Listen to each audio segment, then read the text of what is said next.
It's your daily dose of Donna. Welcome to the show. Today is Thursday, January 23rd. I hope everyone is having a good day. We have so much to cover. Once again, is there a day on Daily Dose of Donna this week that we don't have a ton to go over? We have so much to go over from, of course, more in the Baldoni Blively. At this point, we should just all call her Blively.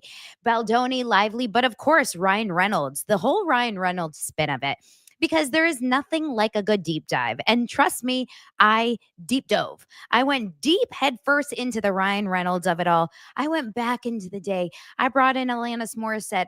I was like going into lyrics. I have officially become a private investigator at this point. Like, I was essentially in the library pulling out the Encyclopedia Britannica. I am Carmen Sandiego. I have officially just changed professions. No longer am I a pop culture podcaster. I am a historian. Literally change my title, change everything. I'm going to talk about that. And then I'm going to, of course, have to hit up Real Housewives of Salt Lake City in the reunion. So we'll talk about that. We'll talk about James Kennedy. There's so many different stories. So for those of you that don't like all the stories, don't worry. We've got something for everyone. We're like a buffet.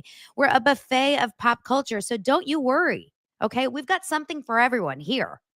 We're like Soup Plantation. We got something for a Sizzler. Don't worry. Daily Dose of Donna is hitting it up. We've got something for everyone. We're 31 flavors. Baskin Robbins. Okay, what's your favorite flavor? We got it. Everyone, get cozy, get comfy. Make sure you hit subscribe and like this video, especially if you don't love Nick Viall's takes on the case. Don't worry, you're going to really enjoy this one. It's your Daily Dose of Donna.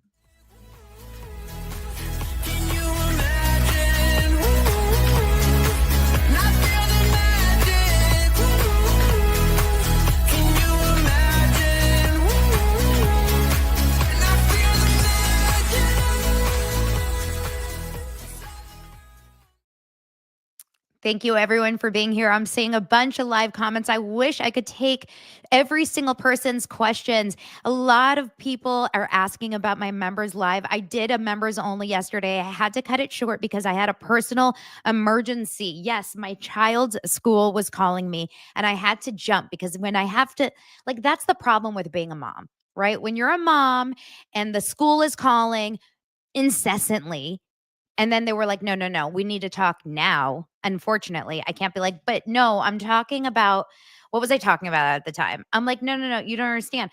I'm talking about Brynn from Real Housewives of New York City. You can't do that.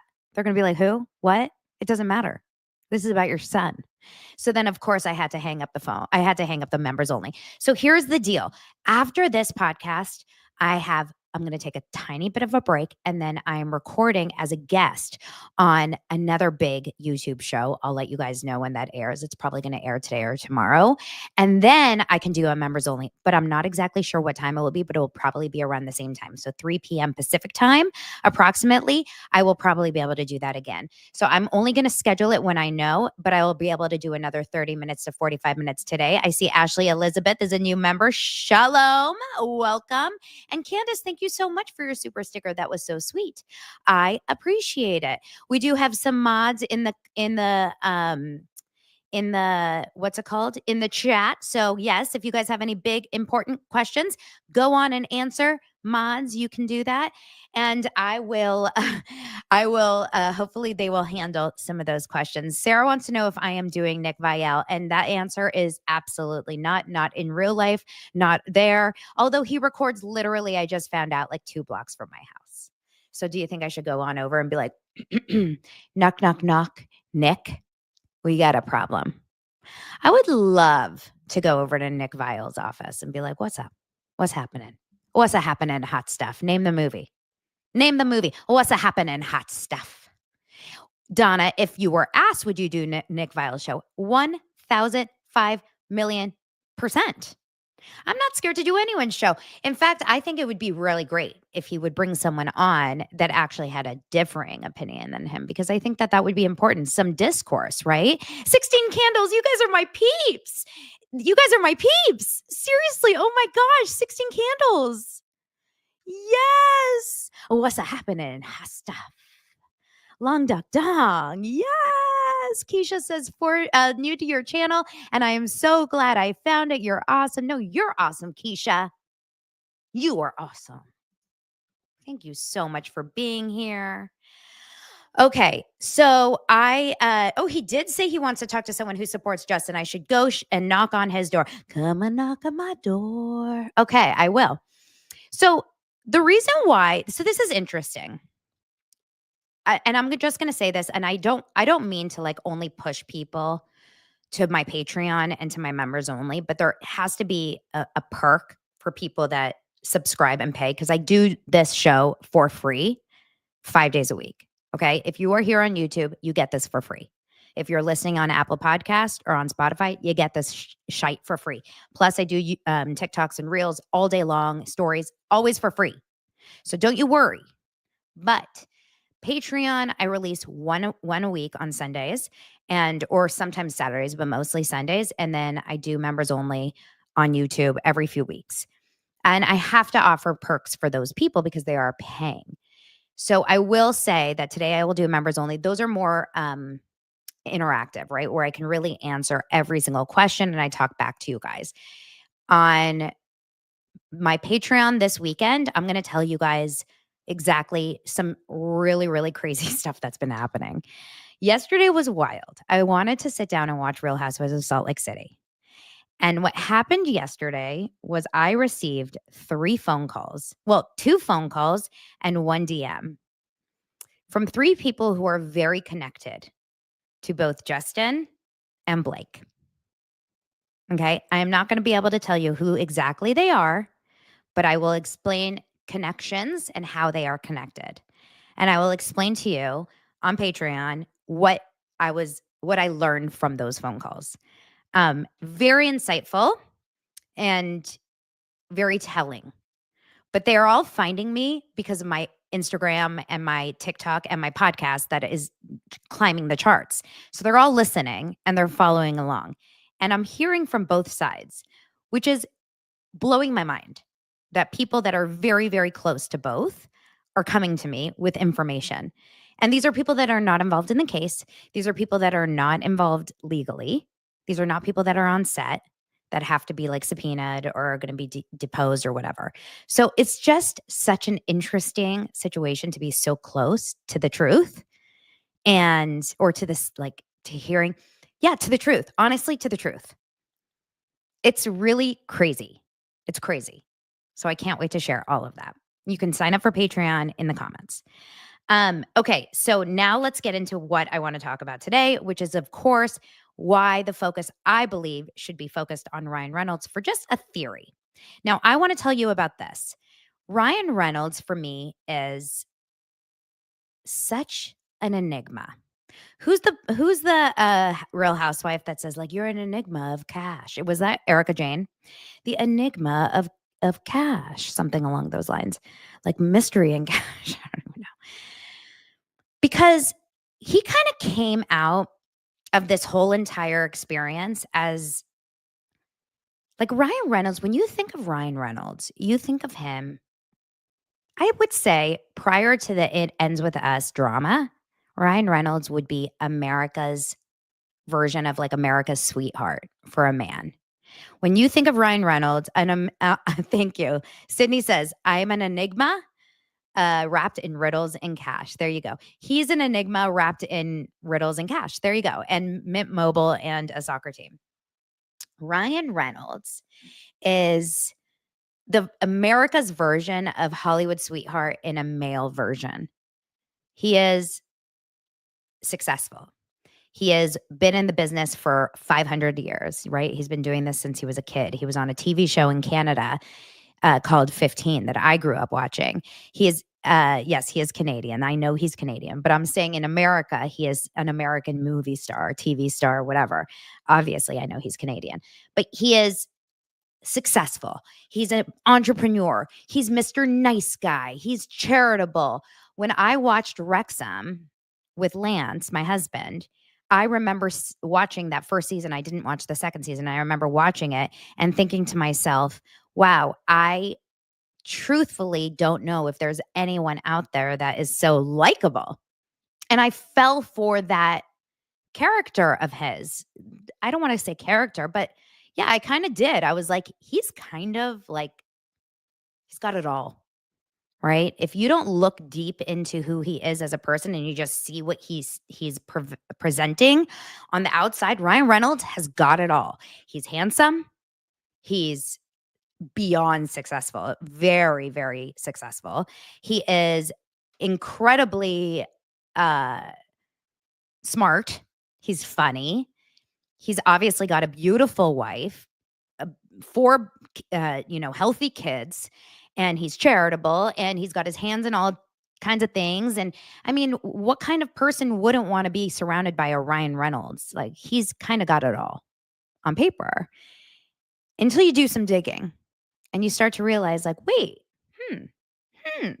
Now, It Ends With Us story that just came out, you start to realize, like, why was Ryan Reynolds so on the set? Why was he so involved?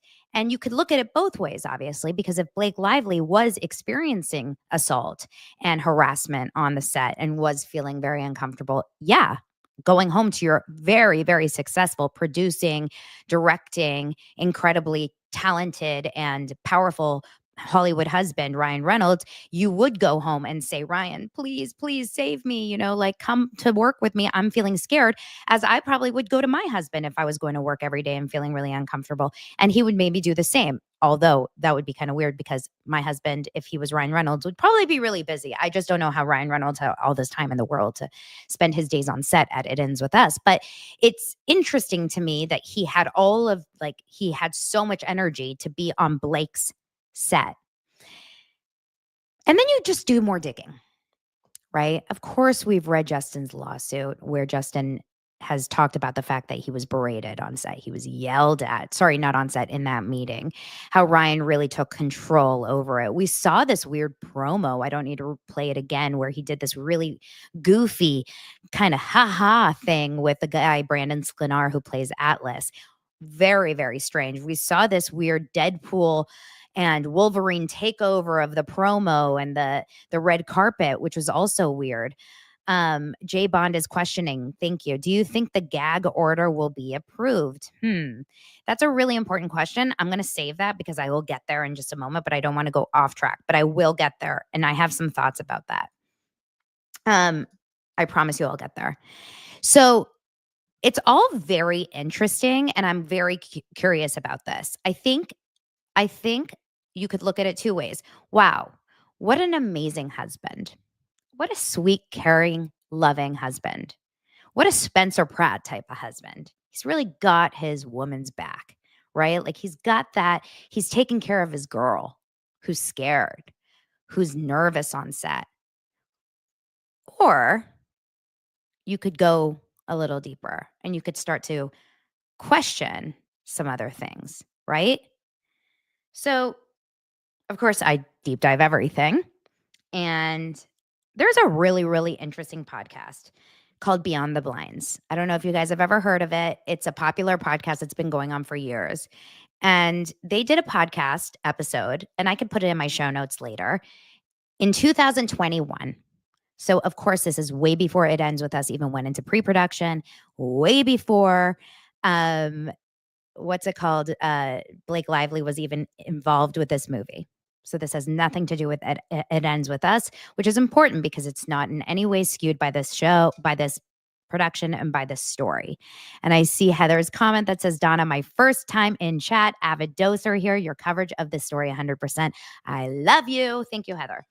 And even if you don't like my coverage, tell me why. I'm so down for discourse. Nick Viall. Wink. Okay, so I was listening to the podcast today because I was doing some deep diving on Ryan Reynolds, and everyone said, you got to listen to this podcast about Blake Lively from 2021. It's funny because I actually have listened to this. It said already played. So I must have listened to it back in 2021. And I was like, whoa, I can't believe I've listened to it, but I didn't clock it. That's funny. Just like Uba allegedly didn't clock what Bryn had told her. I didn't clock this. And so I went and listened to it again. When I tell you, there have been blinds of those of you guys that are not really sure what that means, blinds are like these, kind of things that are written that aren't really clearly written exactly with their names, but they're written about these celebrities. About Blake Lively from way back in the day about what a terror she allegedly was on Gossip Girl. I say allegedly with no quotes. I mean, she was a terror on so many different things, on so many shows, on so many things. And that's a lot of what my Patreon content will be about on Sunday, because I heard a lot last night. And then when we go into when she met Ryan, and it goes into how she met Ryan on the set of Green Lantern, of course, when he was with Scarlett Johansson. But then a lot of the blinds go on to her relationship with Ryan. And when I tell you blind after blind after blind after blind is about their relationship and the dynamic of their relationship. And Blake Lively used to be, prior to meeting Ryan Reynolds, the it girl. And I kind of don't really remember a lot of this because I wasn't paying a lot of attention. But she was the it girl when she was on Gossip Girl. She was the girl on all the red carpets. She was the girl at the Met Gala. She was on every single, magazine. She was everywhere. There was not one red carpet or event that she wasn't invited to. And she meets Ryan Reynolds and they get married, and then she goes away. She falls away, right? Like she completely leaves the public. And that's interesting, right? Now, of course, she's also getting knocked up every chance she can get, or he can get, I should say. But there's so many blinds to pick. But I just randomly was like, I got to pick a couple. So I'm going to play for you. And I want to say this is like 2014. We're still early. This is years ago. Check this out. Now, it would be nice if it actually was playing on the phone. Hold on. And we're still in 2014. This one says, let me make it, hold on. Let me make it slower. God.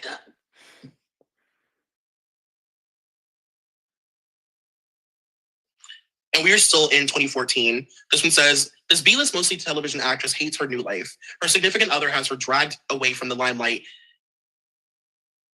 Her significant other has dragged her away from the limelight, and all she wants is to go back to being on a great show. Her last attempt bombed, and he hasn't let her really do anything since. Ew. I hate him now. I didn't like him before, but now I fucking hate him. They're talking about Ryan. This is a long blind. I'm beginning to see why this A-list actor's first marriage didn't last long. The actor has to control every aspect of his new wife's life, and she can't even put together an outfit without his approval. She's B-list with C-list talent, but hovering towards A since marrying him, and loves the attention she gets being with him. But all this control and pressure is getting to her. He wants to keep her indoors unless he approves it. Where is she going? What is she wearing, and how long will she be gone? She spends a large majority of her time at their home, and when she does go out, he has her check in with him at all times. Why? Because he's obsessed with how he is perceived by the public. When he goes out to be papped, he spends hours deciding on hair, clothes, and his mood for the day. He then also has to make sure whatever she wears and her general demeanor matches him. He's not going to be married to someone who is constantly being photographed in the horror he'd feel if she wore something he didn't think was A-list type of style. He thinks she'll embarrass him if he lets her do her own thing.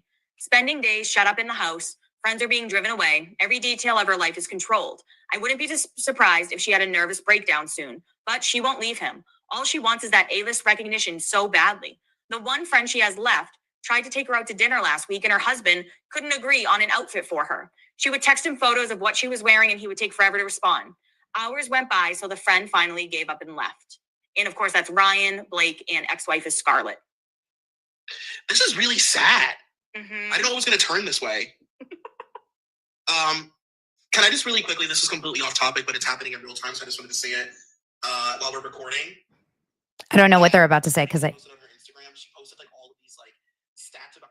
So, okay, and it goes on and on and on and on. Remember, this was in 2021, so this is way before any of this bad press came out about Blake. But the whole episode is pretty negative about Blake until it turned into Ryan, where it switched into all this negative press about Ryan. So it's not taking the blame off Blake here. And I'm not saying that this is all because of Ryan. And someone, like a lot of people got really weirded out in yesterday's in my TikTok yesterday that I posted, or my reel yesterday, where they were saying that maybe a lot of this has to do with Ryan being a controlling husband, because I don't want to say that this is all because of Ryan. I think there's a lot of things at play here. If I were supposed to put a lot of money on one theory, like if I was in Vegas and I had all my money and I had to bet on something at the roulette table, this is what I would bet on. Like if we were sitting here and it was a roulette table of theories for why this went down, here's what I would bet on. The one category would be Blake took control over the movie and also developed uncomfortable feelings for her co-star / director, was engaged in late night, maybe potentially inappropriate, verging on inappropriate text messaging, not two-sided, because I do not believe Justin Baldoni had feelings for her. I really don't. The more I think about it, the more I see, I don't feel it. More on her side.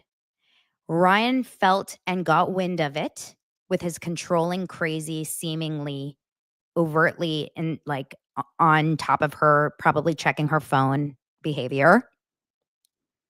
Freaked the F out. And this is all alleged, this is my own theory. Please do not sue me. Please do not go after me. This is alleged. This is just my betting in Vegas. And then she said, honey, I promise you, nothing happened, but he made me really uncomfortable. And one small fib spun and spun and spun and spun and spun and spun and spun. And we got a Bryn Whitfield situation on our hands. And now all of a sudden we have a huge, huge, huge lie to save her marriage. That's my guess. And I would put money on it in Vegas. And Ryan Reynolds is going to town on, to get Justin and take him down, because I believe Ryan Reynolds in his heart believes his wife and believes that Blake Lively was sexually harassed by Justin Baldoni, or believed. I believe he believed until this. I don't know if he believes anymore. It would be really hard for me as her husband to still stand by her and see her as someone I can trust now, after seeing all of that footage, after seeing all of the text messages, after seeing certain things come out now. I would really struggle to be like, wait, honey, like, are you telling me the truth? Okay, so a lot of you guys are agreeing with me. Who doesn't agree? I want to know who adamantly thinks I am completely off. So Jacqueline says, but they had the dailies. They saw this footage without audio. Yeah, without audio, it looks real bad. Without audio, it looks like he's literally trying to like seduce the shit out of her. Now let's get into me. Let's go. I just said, let's get into me. Okay, sorry. Let's get into it with Nick Viall for a quick second. And then I'm going to go back to Ryan Reynolds because I have some more thoughts on Ryan Reynolds. Let's get into it for a moment with what Nick Viall said today. Okay. I also want to read a couple of your thoughts if you do not agree with me. I'm very interested. H7 says, so do you think he sent the dailies without audio? We know he sent the dailies without audio. It's not intentional that he did. It's just what he had. They weren't mixed at the time. P says, I don't believe Blake is a victim of nonviolent domestic abuse. I do believe Ryan wanted to trash Justin so he could get the movie and sequel so she doesn't have to work with him again. Yeah, but why would he want to do that? There's no reason for Ryan to want to do this unless he believed his wife. I think he believed his wife. I truly do believe he believed his wife. Okay, so all right, my favorite comment. We always have one of these every day. Mary, agree with all you say about Justin and Blake, but why are you so obsessed? Enough already. We can't fight this feeling anymore. We can't fight it. Let's keep going and talk about Nick Viall. Let's watch just a few minutes from Nick Viall's podcast today. It made me, I was driving and I was like, ugh, I wanted to pull out my hair. Now, you guys remember, I'm a casting director, a former casting director, okay? And when you're a casting director, you know what you do as a casting director, yeah? As a casting director, what you do is you hire actors. Now, any actors here in the audience? Any actors? If you're an actor, what are you supposed to do? When you're an actor, you get a script. What they are in auditions are called sides, okay?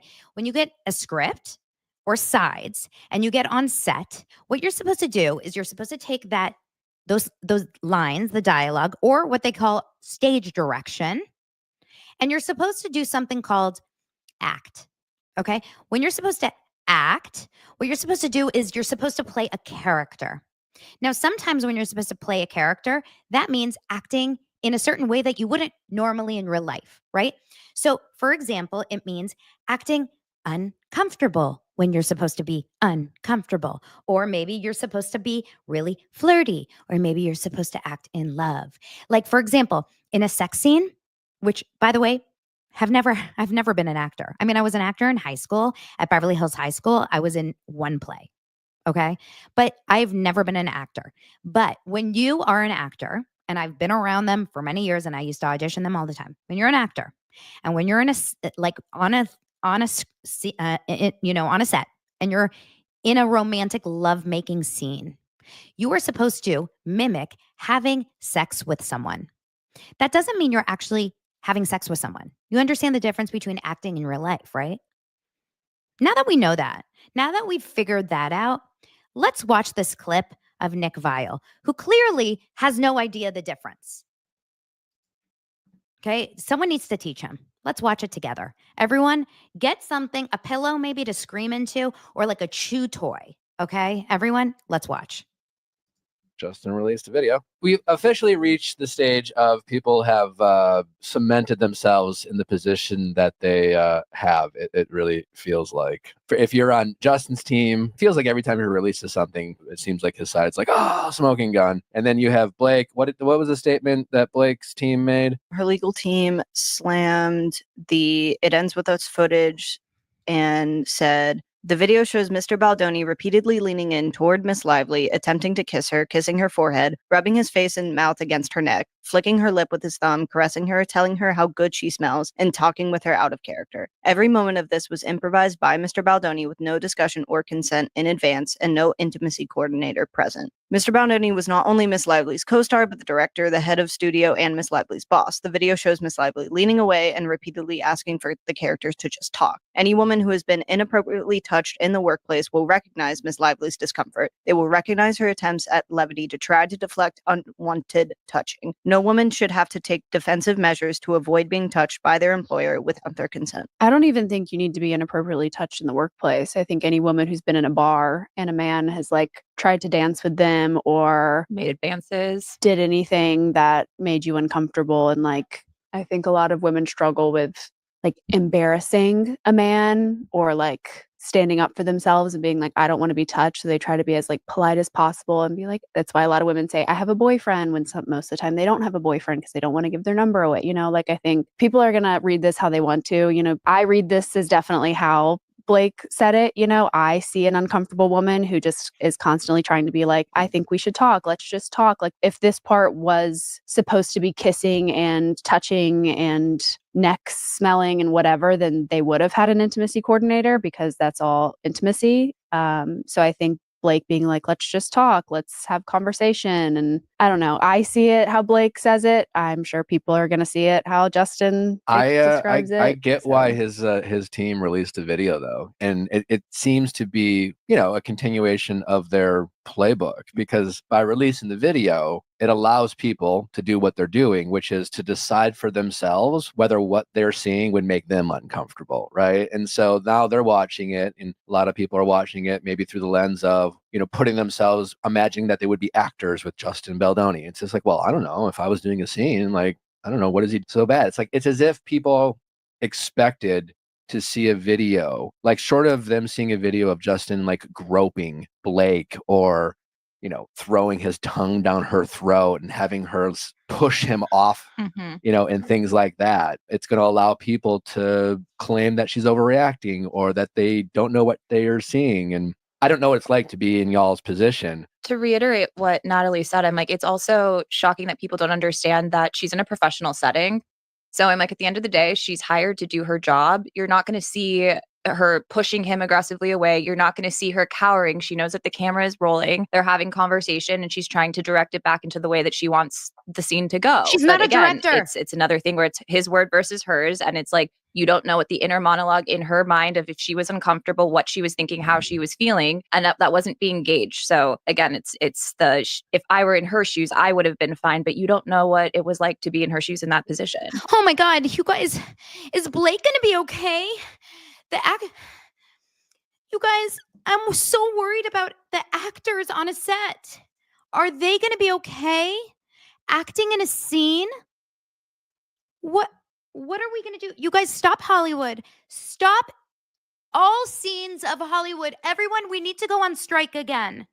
All actors in any romantic scene on set need to stop right now, in case they will be harassed while filming on set. While all eyes and cameras and audio is on them, they may be harassed in the moment.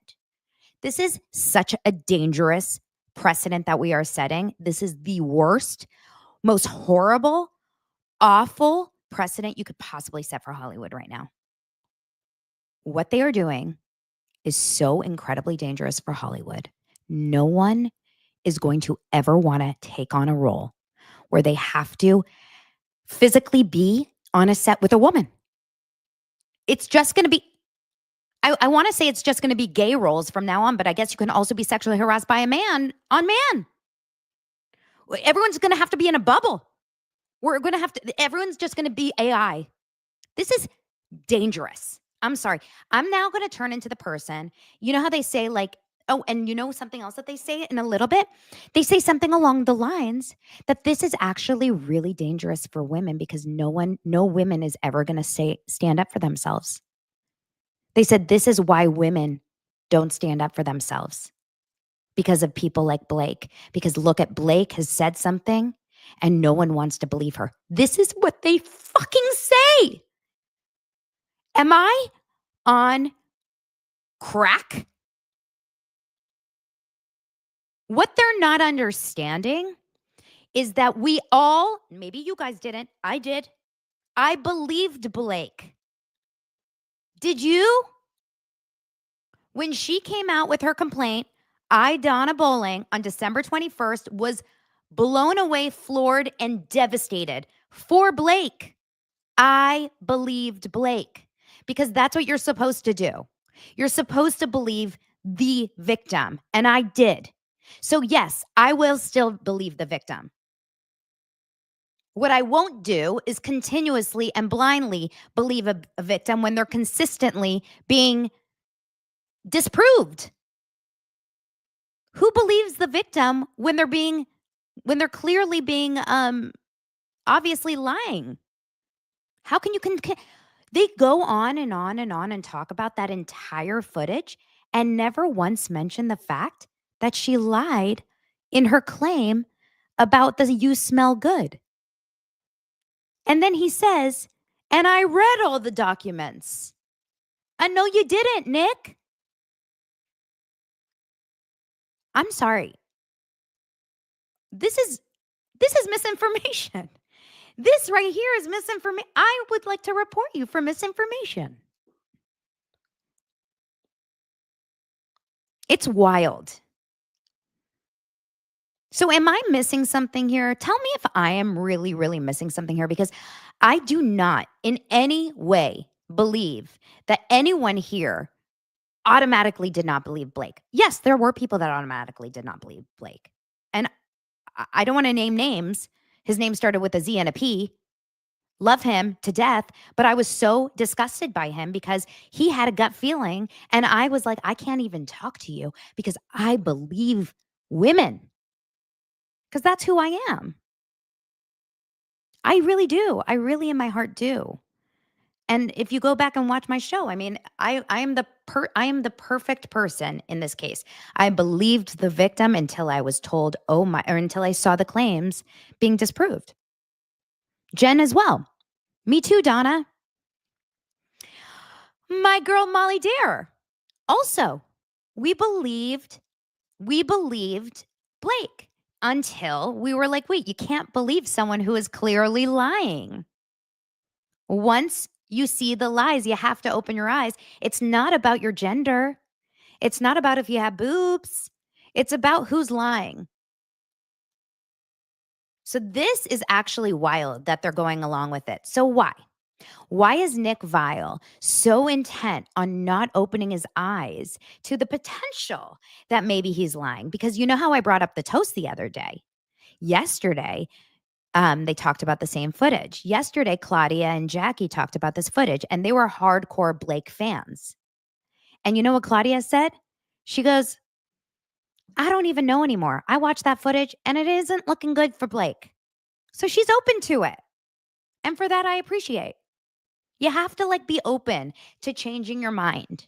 And anyone, by the way, that gives me bad reviews, and by the way, I've seen you guys giving some bad reviews.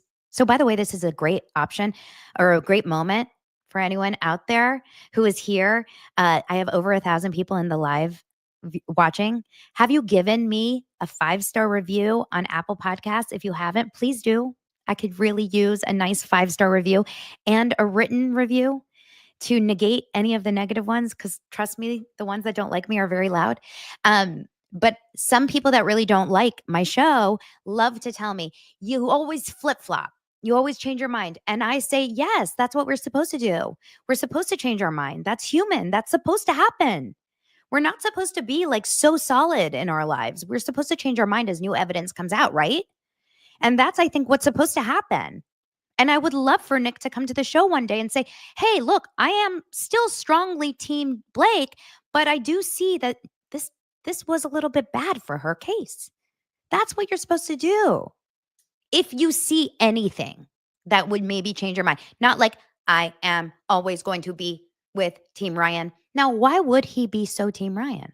Well, as I said yesterday, there are these rumors that he went to New York with his wife, Natalie, and he potentially had a little bit of a conversation or had an interview, interviewed Ryan Reynolds for his podcast and had to scrap it because of all of this drama. So apparently he has an in with Ryan Reynolds. Also, Nick Viall has been eyeing a way out of just being a podcaster in the last couple of years. He's been auditioning. He definitely was auditioning in the last couple of years. Various casting directors that I know have auditioned him, meaning trying to be an actor. Tracks that you would want to be in with Ryan Reynolds. Okay. He just produced that dating show or whatever with our favorite Patty Stanger, who has quite possibly some of the worst takes ever in the world on this Blake and Ryan saga. If you don't know her takes, definitely let me know, and I'm happy to pull some of them up. They are mind-blowing. She really hasn't read the case. It's wild.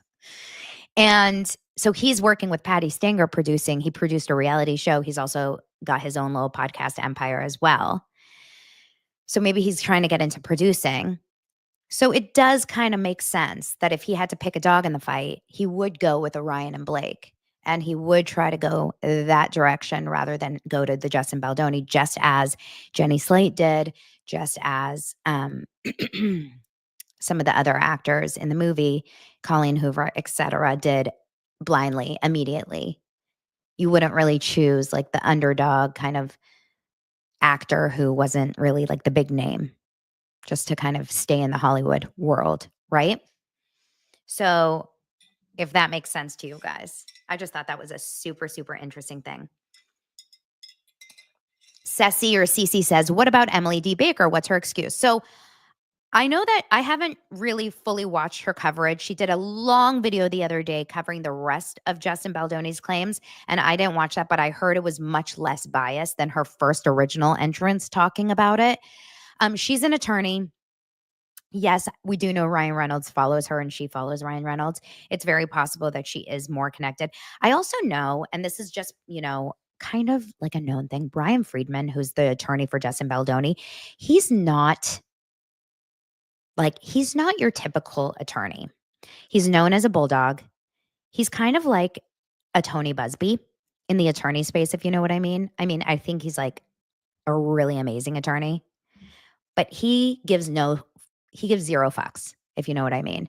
If you have a major case, you want Brian Friedman on your side, right? You don't want to go up against Brian Friedman. He gives zero Fs. He works his ass off.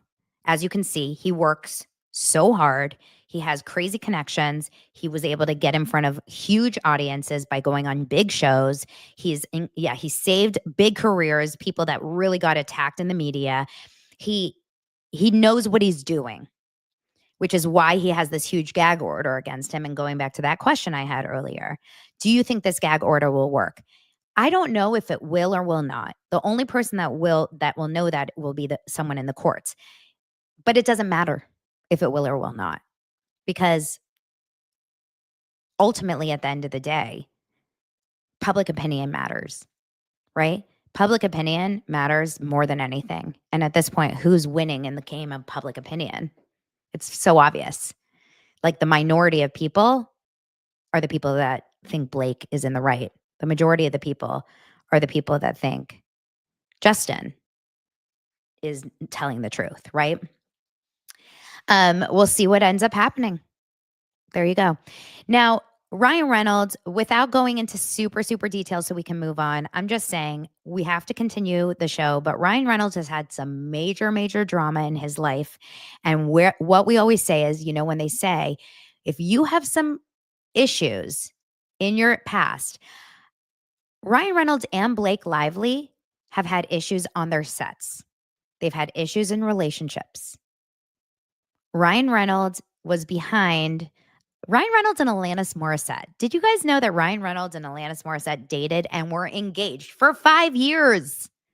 And when they broke up, Alanis Morissette wrote an entire album about their relationship. It's such a, can you even imagine Ryan Reynolds and Alanis Morissette together? I find this story so wild. Look at these two together. I couldn't think of a couple less, aligned. It's really, really a wild relationship when I think about it. But they were together because they were on the show 15 together from Canada. So I grew up watching this show together. But they were together until, I think, 2002 to 2007, and they were engaged. But after they broke up, and they had a horrible, horrible breakup. Basically, they were together and happy, but she was devastated by the breakup. She said that it broke her to her core, and she ended up writing an entire album. So if you want to go and listen to this album, it's called Flavors of Entanglement. It's a very not big album. It was in 2008. And she has a few songs that were really kind of about him. And one of the songs, Torch, is a very sad song about him. But one of the songs that she wrote about him is, this is, I put it on my stories last night. This is the, hold on. This is the lyrics of the song. You say one thing, you do another. It's called Straight Jacket. This was about her relationship with Ryan Reynolds. You say one thing, do another, and argue that's not what you did. Your ways making me mental, how you filter, askewed, interpret. I swear you won't be happy till I am bound in a straight jacket. Talking with you's like talking to a sieve that can't hear me. You fight me tooth and nail, and it goes on and on and on. It's really, really crazy. So he has, I think, a pattern, and supposedly he was like this with Scarlett Johansson too in Many Blinds. I think he has a pattern of being very controlling. Also on set, right? He had this relationship with Tim Miller, who was his director on Deadpool. We've talked about that before. Then also TJ Miller. Now, a lot of people are getting this confused. TJ Miller was in the first Deadpool. He was also on that show. He's a comedian. He was also on that show, Silicon Valley. Now, this is really a wild twist because he spoke openly about his relationship with Ryan Reynolds, calling him horrifically mean. If you guys don't remember who he is, let me see if I can pull up a quick picture of him to show you guys. This is a really weird picture of him, but maybe you guys will recognize who he is. He has glasses on in this picture, but he's just kind of like a character-y looking comedian. He spoke about Ryan Reynolds after Deadpool in 2022 on the Adam Carolla show. He said that he accused Ryan of ragging on him while reshooting a Deadpool 2 scene. He called it a really weird moment. He said Ryan was horrifically mean during the shoot. And then he said, but to me, as I'm Weasel, he was like, you know what's great about you, Weasel? You're not the star, but you do just enough exposition that it's funny, and then we can leave and get back to the real movie. Looking back at the experience, TJ said at the time, would I work with him again? No, I would not work with him again. And then now, this is in 2024, interestingly enough, just after this It Ends With Us drama, he has now come out and said that he has no bad blood with Ryan Reynolds. 2 years after saying he would never work with Ryan again, he has now shared insight. He says, we talked a little while ago. He's just been such a good friend. Isn't that weird? He's now saying, we're really good friends. We hashed it out real quickly, which I find really interesting that Ryan Reynolds made sure to really quickly squash that. Make sure that goes away. And then lastly, before we move on, all I'm going to say is here's a couple quotes I found from Ryan Reynolds that I think are really interesting. He was in a Business Insider article recently in 2022 or 2023 about conflict. And he said, we live in a world that's increasingly gamified, and I think we have an instinct to win, crush, and kill. There's still room for backstabbing someone and then tasting the blood of your enemies, but it's never going to be as effective as trying to understand somebody. Instead of just trying to win or beat somebody that I disagree with, if I'm mirroring, empathizing, and validating them, suddenly they're an ally, even if it doesn't happen in the moment. You can't address problems with other people unless you understand them. Let's see what happens with the case of It Ends With Us. Are you guys ready to move on? Let's move on to Real Housewives of Salt Lake City. Okay, 47. That's a good timing to move on to the next story.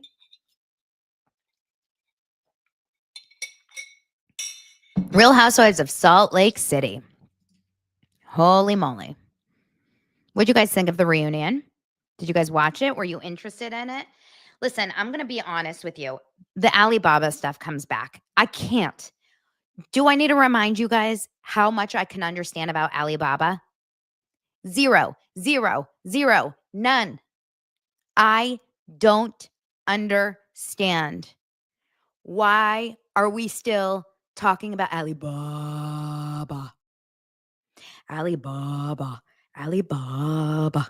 Alibaba. I need Heidi Montag to do an Alibaba song. That's the only time I care about Alibaba. I have no interest whatsoever about Alibaba. Moving on. Honestly, anytime Whitney speaks, I just don't care. Does anyone care? Mary was hardly in the first episode of the reunion. She seriously was like hardly there. I loved the little Heather like back and forth. I'm just going to kind of go through this like at a zoomed out perspective. Heather Gay, who's literally looking skinnier by the day. Heather Gay is looking skinnier by the day. Heather Gay is so skinny. She's super, like she looks really, really tiny. And she looks beautiful, though. Her teeth could not be whiter. Her teeth are possibly nearly as white, if not whiter, than Whitney's husband. I mean, they're fighting for the whitest teeth. So she is incredibly, I liked her story. She was talking about how the argument is, has she gotten too skinny? And if she's getting too skinny, is that making her meaner? And she was saying, in fact, I was more confident when I was heavy. Now I feel like I've been less confident because this show kind of rips you of your confidence, which actually I felt so bad for her to say. It's so true, you guys. I'm on such a smaller scale of a real housewife, but just being in the public as a creator or as anyone, like if you really get torn apart online. It's such a wild thing. And those housewives, they live so in the comments, especially a Heather Gay, who I really do believe lives in the social media space. Lisa Barlow too, like they're so in the comments, they're so on Twitter, they're so on social media that I think honestly they are so affected with what people think about them. Okay.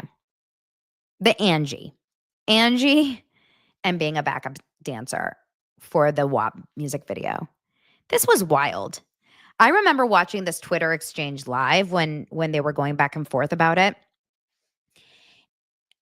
She was a backup dancer for that WAP music video. Why did Angie take that so personally?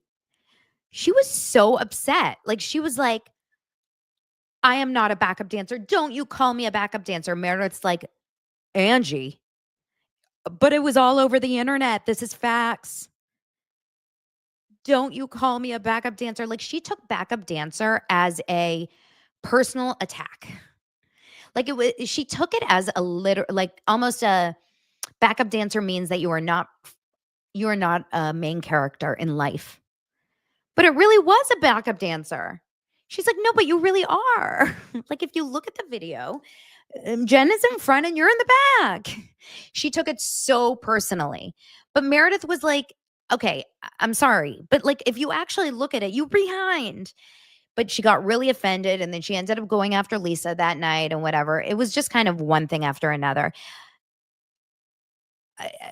It was a little kind of silly. It was a little bit of filler. The real drama last night was about Bronwyn and Lisa and this whole idea about the miscarriage and Gwen. And I'm going to be 100% clear and honest.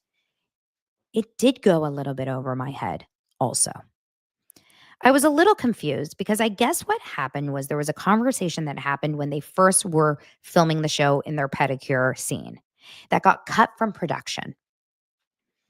And then in the after show, Lisa had mentioned this miscarriage thing in the after show that first was aired, but then they also took it off again. So people had seen the scene, but then they removed it. Bronwyn was very upset that this was out there because Lisa had mentioned it. But Bronwyn mentioned it first. So I see both sides. It was confusing for the audience. Did anyone else find it a little bit confusing? Like I was struggling to understand it. And I even texted my friend. We'll get into the jewelry stuff in just a moment. I even texted my friend Eliza Rosen, shout out, to be like, can you please explain this part to me? And she said, I can't because I can't understand it. So I know I'm not alone here. However, Bronwyn did explain on her Instagram.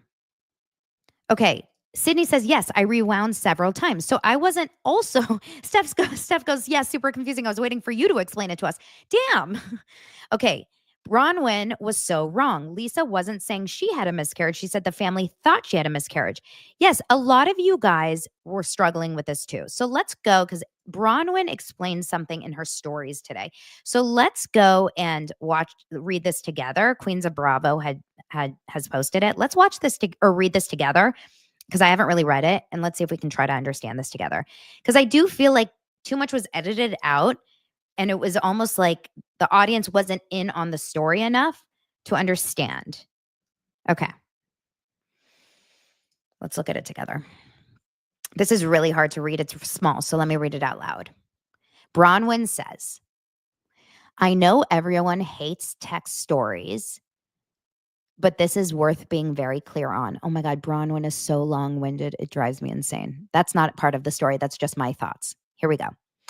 Off camera, in a conversation with two producers present, I learned that Lisa knew my daughter's father's family. Given who was present, I realized this would no longer remain private. My family discussed the situation, and I gave my daughter the option to handle it in the way she felt was best. She handled it beautifully, and you can see her addressing it on camera, which was her choice. So Gwen decided to handle it on camera. Done. Then I filmed a conversation with Lisa, openly sharing my feelings and giving her the full picture of what happened throughout the years. This was probably the pedicure scene. I made her aware that my father called his parents the day of her birth and that I spoke to them myself years later when his widow found out about my child. Okay. Both of those details felt intensely personal to share on TV. I did not have his family's contact info, but production was able to get in touch and they declined to be on camera. I continued to protect their identities while Lisa, knowing my concerns, continued to share details that could identify them.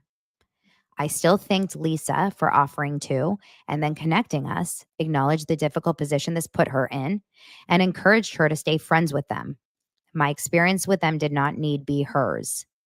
When it came up with the other women, I defended Lisa. Meanwhile, it was clear that they were talking about it behind my back. 6 months later, while taping the after show without me present, Lisa chose to repeat a hurtful falsehood that his parents shared with her, that they apparently thought I had a miscarriage and that Gwen was never born. This is clearly false, and Lisa knew it. Lisa knew my father called them the day Gwen was born. Lisa knew I had communicated with them, and the family acknowledged knowing about Gwen for years. There was no reason for this to be brought up on camera. She was aware of what saying this publicly would do. Since then, my daughter and I have been surrounded by vicious rumors, including that I was pregnant during her father's marriage. Oh my God, Bronwyn drives me insane. This is blatantly false. My daughter's father got married after my pregnancy. By choosing to speak about this on camera, rumors started that I may have kept my child from her grandparents. This is so far from the truth. I have always wanted them to want her in their lives. Finding myself pregnant, shamed, shunned, and alone at 19 was the hardest thing I've ever gone through. I will not allow myself or my daughter to be shamed with these lies and rumors. I never wanted this brought to my show. When it came up off camera, but in front of production, I worked with the show and my family to navigate as a responsibility and privately as possible. My only concern throughout the past 18 years, including the show, is my daughter's well-being. Is there more?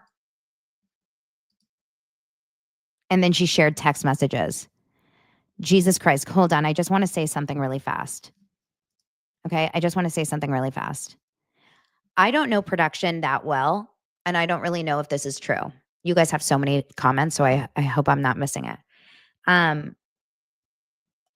I really want to say something very strongly. I believe if production was there, cameras were not on, this was not brought to camera, and this story came up, Lisa saw the picture and was like, oh my God, I know that family. Bronwyn could have said to production, absolutely zero, no way, absolutely no way, this is not going on the show. Cameras were not on. Why is Mary Cosby's husband allowed to just not be on the show? Why is Jenna Lyons' wife just allowed to not be on the show? Why is Morgan Wade allowed to just not be on the show? Bronwyn chose to bring this on the show. Sorry. Bronwyn made the decision to make this be a storyline. Let's not play like Bronwyn was like, I had no choice. This had to become a storyline on the show. Cameras were not on. They had no footage of this being brought to attention. This pisses me off. And I feel like Lisa's taking the fall. You know my feelings about Bronwyn, so I'm biased, obviously. I'm like Nick Viall now. Okay, let's keep going. These messages look to be from Bronwyn to, I guess, the person, maybe the mother. Or no, from someone to Bronwyn. Bronwyn, I am sure you are just as surprised to hear from me as I am surprised to find myself writing this letter. This was on January 2015, 10 years ago. I've recently become aware my late brother may have had a child. Oh my gosh, this was the baby daddy's sister?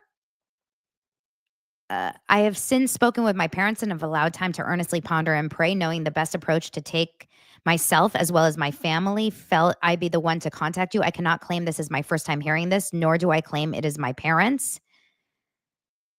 And then Lisa shared this and said, "Stop lying, Bronwyn. I never would have brought anything to camera." Oh, here we go. You are salivating to bring this to camera. I knew it. I knew it. I knew it. I knew it. I'm telling you, I see right through Bronwyn. She is a fake. Okay, Lisa Barlow is not paying me for this message. Bronwyn is a damn fakey, schmakey, fakey reiki. She's a fakeroni.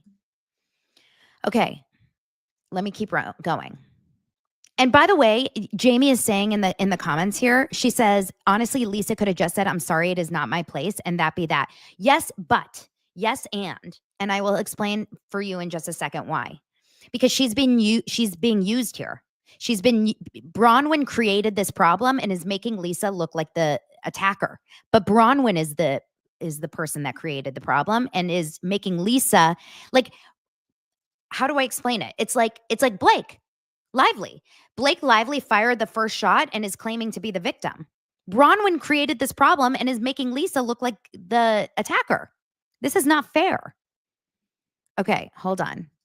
This is my opinion. You guys, obviously, a lot of you don't agree with me because a lot of you hate Lisa. She says, "I would have never brought anything to camera. You are salivating to bring this to camera. You are a liar. You lie about everything. I'm so over people accusing me of doing things I did not do. You studied the show since season 1. Check. We've seen the receipts.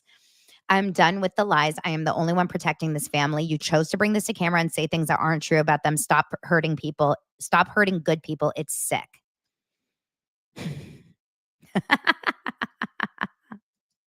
I agree with Lisa. I am so team Lisa on this one. I don't trust Bronwyn, and I'll tell you why. I don't trust Bronwyn. The jewelry story showed me too much about Bronwyn. When you show that you lie about certain things, then you are lying about too much. I don't think Lisa Barlow is a liar. I think Lisa Barlow is a lot of things. I don't think she's a liar. The jewelry story yesterday was wild. So Bron was like, and by the way, I looked up the nodding. You know how Bronwyn's a bobblehead? Mm-hmm.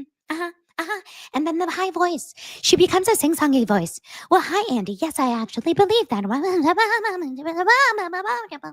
I can't do the voice. It drills into my eardrums. It makes me insane. It's actually crazy making. It's probably what my voice does to a lot of you guys. It's so crazy making her voice. "Well, Andy, I don't think like, it's so annoying, right?" So she drives me nuts, and she has this what was I going to say just now? Oh, with the jewelry. So she was asked about the jewelry, and she came up with this whole idea of like, "Well, I decided not to go with the expensive jewelry because it was a little too flashy in this economic climate. And then this and that." And Lisa's like, "Well, I heard from your jeweler, Emma, who I introduced you at one of my parties, and she said that you didn't buy anything. And she said that you didn't spend the money on this and you didn't do this." And she showed the text over to Andy, who looked at it, and he was like, "Oh, well, it's true. She kind of burned you." And Bronwyn was like, "Wow.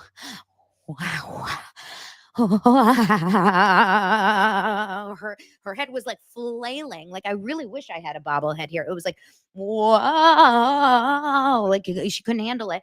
I looked up the definition or what that means when you have excessive nodding. That's what I was going to look at my phone for. When you have excessive nodding, it says nodding too much or excitedly might signal anxiety or a need to please. This is Bronwyn. She has major nodding anxiety. And so she was talking about how she couldn't believe she had to turn it around on Emma, the jeweler. I can't believe she would do that. Wow, that is so inappropriate. Instead of taking accountability for being like, "No, you're right. I didn't buy anything." But she said, "I absolutely did. I absolutely did buy something. Yes, I did. Of course I did." And then on Watch What Happens Live, she goes, "Of course we didn't buy anything." So you didn't buy anything. So you actually didn't buy anything. Which one is it? Did you have an intimacy coordinator or not? Blake Bronwyn. Blake Bronwyn. Once a liar, always a liar. If you're willing to lie about small things, you start to, learn about a lot of other things. It's a lot. It's a lot and it's a lot. The sleeves, the dress, it's over the top. It's too much for me. I don't know how Todd deals with it. He's just too normal. He literally looks like he's probably one of Justin Baldoni's like attorneys. He's like, what am I doing here? He's like a CPA. He's like, what? He really does not belong there. He's like in business affairs at NBC. He's like, oh, how did I end up on this stage? None of it made sense. Shabugi says, how is a lie about jewelry on a show that pressures them to look lavish and rich as F worse than spreading misinformation about a miscarriage? I don't believe that Lisa spread misinformation about the miscarriage. Well, I couldn't understand that. I think Lisa was just explaining the story that Bronwyn told her. I did not understand the miscarriage story. I still don't understand that. And by the way, Lisa's biggest flaw is trying to always fight back. Lisa's biggest flaw, and this would drive me crazy as a friend too. Lisa's biggest flaw is constantly trying to fight back and not just shutting up and saying, I'm sorry. Had Lisa just said, you're right, I'm sorry. If she was more like Tamra at this reunion, remember how Tamra took like 18 Xanaxes at the last OC reunion and just sat and said, I'm sorry. I feel like she would have been miles ahead. The problem is she can't stop trying to fight back. Okay, Robin says, Lisa was just saying that the grandmother said that they thought she had a miscarriage. Oh, okay, there you go.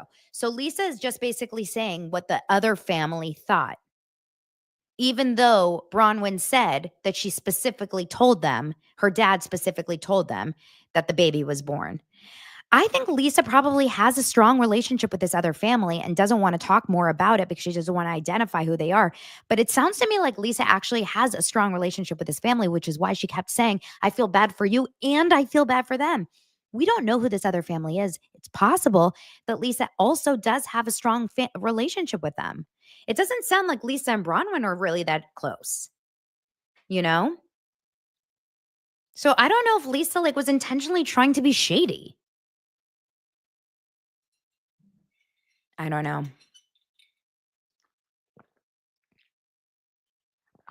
I don't know if she was spreading misinformation. I just think she was trying to explain the story. I think she was just trying to say that's what they thought. I don't think she was saying she had the miscarriage, right? I now I really want to see that clip again. I feel like, let's see if I can find it really fast on, if I can pull it up on YouTube TV. And then we can see it really fast. But I feel like that was the one part of the show that my brain couldn't fully understand.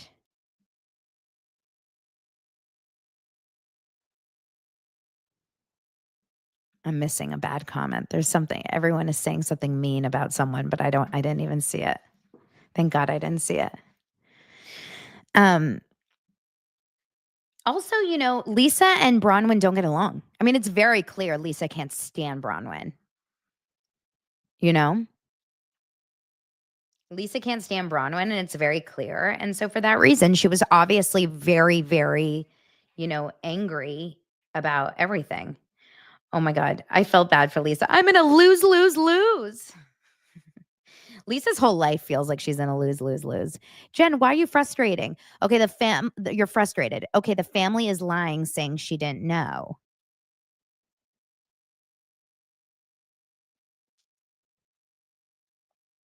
I know. You guys, I'm sorry. Okay, you guys will hear the audio. I hurt for all of you guys, though. That's not really what happened. What happened? Lisa, we sat at the foot massage place and you said that you had spoken to his mother. I did. And she told you we thought Bronwyn had a miscarriage. I thought there's no way that this person can know I have a child somewhere and someday not come for her. Did they not know? No, my dad called Gwen's dad and her, I guess, grandparents, and I'm still waiting for a phone call back. I think she was told that you had a miscarriage, and she said we didn't hear differently. And so that's why I'm a little confused when I hear that your dad called them and spoke to them. Left him a message. Left him a message. I asked production not to play those clips if possible, You asked them because I did not want to out that he had any other details that would be identifying. I wanted to be very careful what was said on camera about these people. In the 18 years I've had Gwen, I have never told a single person who this person is. I've never asked for money. I've never said anything to them. So I was very careful. But you and I had a very clear conversation. You are entitled to believe your friends if you want to, but you have been on TV for a long time, much longer than me. And you knew what going on the after show and repeating that I faked a miscarriage. I never said you faked a miscarriage. And you know how damaging that would be to me. When did okay? So now I have to go back to what she said on the after show. Hold on, let me go back to the after show scene. Here we go. I knew that this was a super sensitive situation for Gwen and Bronwyn, but also for a family that lost their son.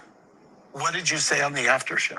I had a long conversation with Gwen's grandmother, and she's like, we're open to meeting her. We're excited. She's like, the last we were told, Bronwyn had a miscarriage and there was no child. And then her son, who passed away, his wife, reached out to Bronwyn, and she's like, but we never got to meet Gwen. So it was like really upsetting for them. We filmed the after show before the show. And you guys, I'm sorry. Okay. I'm sorry. That is not Lisa saying she had a miscarriage.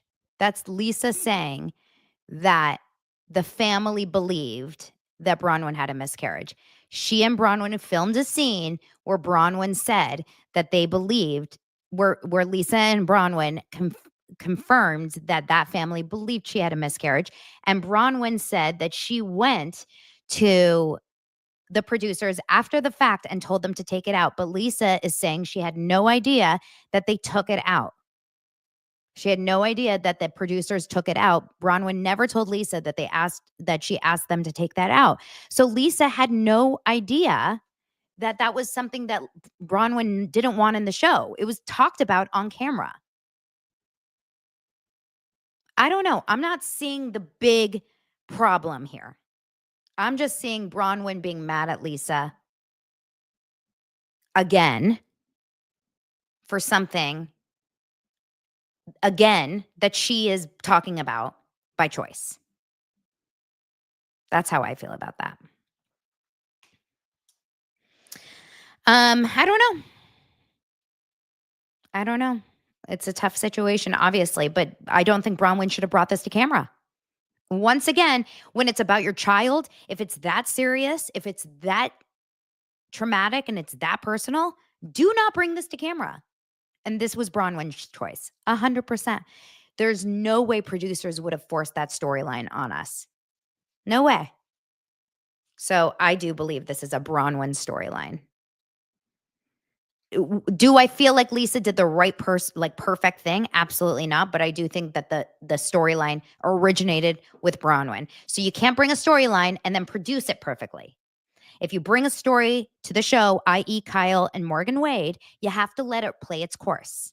That's my feeling. It's like you can't say that Kyle Richards can bring Morgan Wade to the show and then decide that she can mold it exactly how she wants the story to tell, and then say Bronwyn can't do the same. Like, we have to do it across the board. If you're allowing a story to be on reality TV, you kind of have to let it go. And Bronwyn's not allowing for that to happen. So that sucks. Okay. And I'm not saying anyone's perfect, by the way, you guys. They're messy. Like, I don't want you guys to think that I think Lisa's perfect in this case. I just told you, I think she sucks in her ability to take accountability. I think she's a horrible friend to have in many cases. But I just think in this specific case, I think Bronwyn is someone that I don't trust at all whatsoever either. At all. Okay. That's how I feel. All right. We'll see next week when we talk about the affair. There is a really good point, though. Well, let's talk about that, Jennifer Miller, because we'll have to see what happens next week when apparently we're going to talk about this emotional affair between Todd and Bronwyn that went from being a full-on affair on the boat to on Watch What Happens Live just being a one-sided text message to on the reunion looking like it wasn't even anything. So let's see what happens. Todd is getting ready for his appearance next week. Todd and John Barlow had a little bit of head-to-head moment. Oh my gosh, we'll see what happens. All right, Shaboogies is in my chat here, and Shaboogies, I want to see a picture of you because I think you actually may be Bronwyn. I don't know. I do think I have Bronwyn in my chat here. Bronwyn? I don't know. Bravo and Blaze always joke that like we do have Bronwyn in our DMs a lot. Love you guys very much. I hope you're all doing well and safe and staying happy. We've got some really, really tough days around us. Everything feels very heavy. LA's burning down left and right. It is so very stressful. It is like a really tough time right now. I know things are heavy. I know the news is heavy. Turn off the news if you can. Turn on Daily Dose of Donna and stay light and tight. You know, try really hard to like protect your peace. Put things on mute. Put people on mute. That's what I do. You don't have to unfollow or block, especially if they're your friends. Put people on mute. That's the best thing to do. Then people don't know that you unfollowed them. Just mute them. Don't mute me, but just mute people that like are triggering to you. That's what I like to do. I try to just like keep my timeline clean and happy, you know, clean and happy. Unlike Bronwyn's dog floor. I love you guys. Thank you for being here. Make sure to subscribe. Make sure to leave a review on Apple Podcasts and Spotify. And thank you so much for being here. I will let you guys know about my members only. Just keep an eye on it. And then Patreon, of course, this weekend. And I'll talk to you guys soon. I appreciate you. Bye. Love you.